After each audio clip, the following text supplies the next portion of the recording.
ಔರಾದ್ ತಾಲೂಕಿನ ಗೌಂಡಂಗಾವ, ಮುಂಗನಾಳ, ಮಹಾಡೋಣಂಗಾವ, ಬೆಳಕುಣಿ, ಹೆಗಡಾಪುರ, ನಿಟ್ಟೂರು, ರಕ್ಷಾಳ ಹಾಗೂ ಹಿಪ್ಪಣಂಗಾವನಹಳ್ಳಿಯಲ್ಲಿ ಜನವರಿ 23ರಂದು ಗ್ರಾಮ ಸಂಚಾರ ನಡೆಸಿ ಸಾರ್ವಜನಿಕರ ಅಹವಾಲು ಆಲಿಸಿದ ಶಾಸಕ ಪ್ರಭು ಚೌಹಾಣ್ ಅವರು ವಿವಿಧ ಅಭಿವೃದ್ಧಿ ಕಾಮಗಾರಿಗಳಿಗೆ ಗುದ್ದಲಿ ಪೂಜೆ ನೆರವೇರಿಸಿದರು.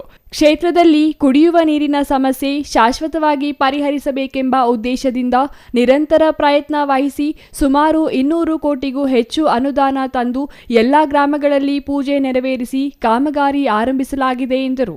ಕೆಲ ಗುತ್ತಿಗೆದಾರರು ತಾವು ಕೆಲಸ ಮಾಡದೆ ಬರೋಬ್ಬರಿ ಉಪ ಗುತ್ತಿಗೆ ನೀಡಿ ಕೆಲಸ ಮಾಡಿಸಿದ್ದಾರೆ.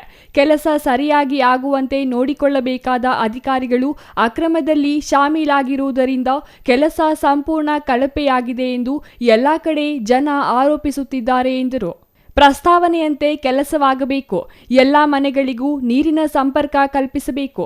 ಯೋಜನೆ ಜಾರಿಯಾದ ಗ್ರಾಮಗಳಲ್ಲಿ ಸುಮಾರು 30 ವರ್ಷ ನೀರಿನ ಕಾಮಗಾರಿ ಕೈಗೊಳ್ಳಲು ಬರುವುದಿಲ್ಲ. ಹಾಗಾಗಿ ಕೆಲಸ ಸರಿಯಾಗಿ ಮಾಡುವಂತೆ ತಿಳಿಸಿದ್ದೇನೆ.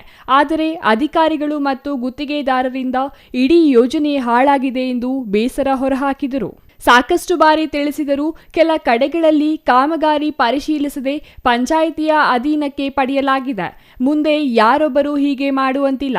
ಜೆಜೆಎಂ ಕಾಮಗಾರಿ ಮುಗಿದ ಕೂಡಲೇ ತಪ್ಪದೆ ಪ್ರತಿ ಮನೆಗೆ ಭೇಟಿ ನೀಡಿ ನೀರು ಪೂರೈಕೆಯಾಗುತ್ತಿರುವ ಬಗ್ಗೆ ಖಚಿತಪಡಿಸಿಕೊಳ್ಳಬೇಕು.